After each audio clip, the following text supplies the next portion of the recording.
7 anggota BRIMOB yang terlibat kasus tewasnya pengemudi ojek online Afan Kurniawan dijatuhi sanksi demosi hingga pemecatan atau pemberhentian tidak dengan hormat PTDH.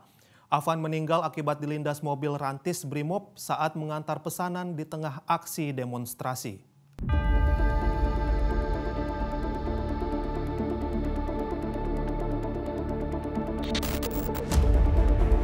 Berdasarkan hasil pemeriksaan Divisi Profesi dan Pengamanan Divpropam Polri, 2 anggota dikategorikan masuk dalam pelanggaran berat.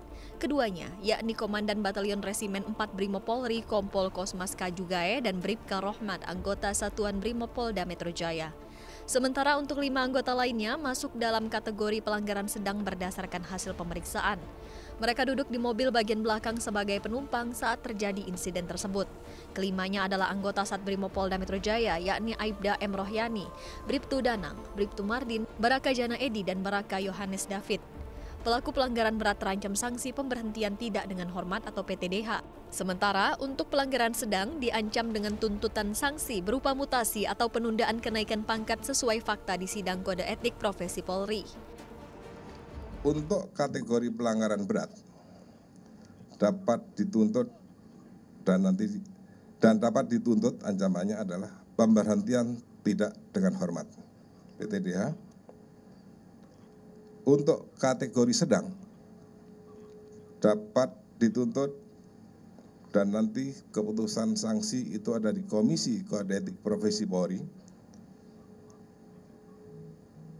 Macamnya adalah sanksinya patsus atau mutasi demosi atau penundaan pangkat dan penundaan pendidikan. Dan itu semua nanti akan berdasarkan fakta-fakta di sidang Kode Etik Profesi Polri. Sementara itu, Komisioner Kompolnas Hoirul Anam tidak hanya menyoroti sanksi etik kepada 7 tersangka, namun ada potensi pelanggaran pidana. Hal itu dinilai sangat penting untuk memenuhi rasa keadilan bagi keluarga Afan maupun bagi internal Polri sendiri sebagai pendekatan humanis. Kompolnas berjanji akan mengawal kasus ini hingga persidangan. Apakah ini cukup dengan sanksi etik? Saya kira memang ada problem pidana. Ya, sehingga tidak hanya soal sanksi etik tapi juga soal pemidanaannya. Jadi ini penting untuk kita semua agar memang seperti permintaan keluarga ini rasa keadilan bagi keluarga korban, namun demikian juga penting bagi internal kepolisian untuk lebih humanis pendekatannya, untuk lebih persuasif pendekatannya. Itu yang paling penting sebenarnya.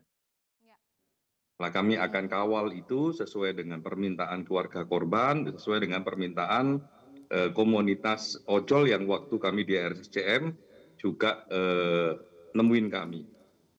Keadilan bagi Afan tentu menjadi ujian transparansi dan keadilan bagi institusi Kepolisian Republik Indonesia. Mengingat sorotan masyarakat tertuju pada sanksi yang akan ditanggung oleh 7 tersangka. Tim Liputan Metro TV. Jelajahi cara baru mendapatkan informasi. Download Metro TV Extend sekarang.